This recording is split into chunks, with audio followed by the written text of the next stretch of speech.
ಬೀದಿಯವರಿಗೆ sweets ಹಂಚು, city ಪೂರ್ತಿ ಪಟಾಕಿ ಹೊಡ್ಸು, ಸಂಭ್ರಮ ಆಕಾಶನೇ ಮುಟ್ಬೇಕು. Okay madam.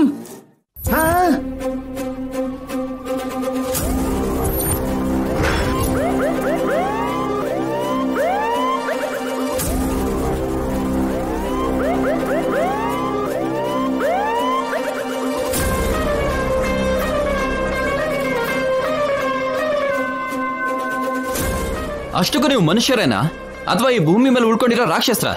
ಇಷ್ಟೊಂದು ಪೈಶಾಚಿಕ ಆನಂದ ಏನಕ್ಕೆ? ಒಬ್ರು ನೋವು ನಿಮಗೆ ಸಂತೋಷ ಕೊಡುತ್ತಾ? ಒಬ್ರು ಅಳ್ತಾ ಇದ್ರೆ ನೀವು ನಗ್ತೀರಾ? ಮಾನವೀಯತೆ ಅನ್ನೋದು ಇದೆಯಾ ನಿಮಗೆ? ಅಲ್ಲ, ನೀವು ಬದಲಾಗಲ್ವಾ? ನಿತ್ಯ, ನಾನು ಹೇಳಿದೇನು ನೀನ್ ಮಾಡ್ತಿರೋದೇನು? ನಾನೇನು ಮಾಡಿಲ್ಲ ಮಿಸ್ಟರ್ ಇಳಿಯರಾಜ, ಎಲ್ಲ ಆ ದೇವ್ರೇ ಮಾಡಿದಾನೆ. ಆ ದೇವ್ರೆ ಮನುಷ್ಯರನ್ನ ಹುಡ್ಸಿದಾನೆ. ಆ ದೇವ್ರೆ ಮನುಷ್ಯರಿಗೆ ಕಷ್ಟ ಸುಖನ ಕೊಟ್ಟಿದ್ದಾನೆ. ಆ ದೇವ್ರೆ ಶಾಪನೂ ಕೊಟ್ಟ. ಆ ದೇವ್ರೆ ಸೊಸೆಯಂದಿರನ್ನ ಕರ್ಕೊಂಡು ಹೋದ. ಆ ದೇವ್ರೆ ದಿವ್ಯಾಗೆ ಇವತ್ತು ಶಾಪದ ಬಗ್ಗೆ ಹೇಳೋಕ್ ಹೊರಟಿದ್ದಾನೆ. ದೇವ್ರನ್ನ ಅಡ್ಡ ಇಟ್ಕೊಂಡು ನೀವೆಲ್ಲ ವಿಕೃತ ಆನಂದನ ಅನುಭವಿಸ್ತಾ ಇದ್ದೀರಾ? ಹೇಳಿದ್ರೆ ನಂಬ್ತಿಲ್ವಲ್ಲ ಯಾಕೆ? ಒಬ್ಬ 10 ಜನರನ್ನ ಸಾಯಿಸ್ಬೇಕು ಅನ್ಕೊಂಡ. ಮೇಲಿಂದ ಸಿಡ್ಲು ಹೊಡೆದು ಆ 10 ಜನನು ಸತ್ತೋದ್ರು. ತಪ್ಪು ಅವಂದ ದೇವ್ರದ?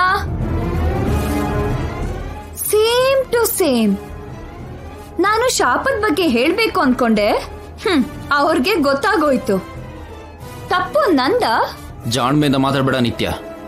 ನೀನ್ ಕ್ರಿಯಾಲಿಟಿನ ಕವರ್ ಮಾಡ್ಕೋಬೇಕು. ಒಳ್ಳೆದನ್ನ ಎಲ್ರಿಗೂ ಹೇಳ್ಬೇಕು, ಕೆಟ್ಟದನ್ನ ಬಚ್ಚಿಡ್ಬೇಕು.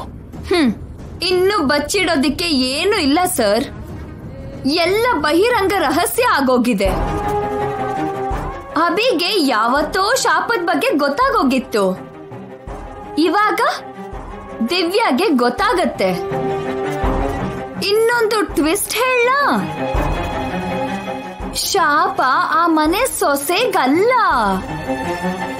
ಮಗಳು ಅಂದ್ರೆ ದಿವ್ಯಾಗೆ.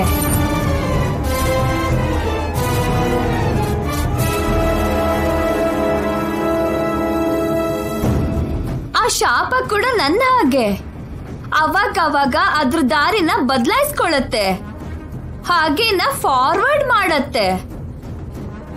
ಗಂಗಾನ ಸಾಯಿಸ್ಬೇಕು ಅನ್ಕೊಂಡೆ, ಮಿಸ್ ಆದ್ಲು.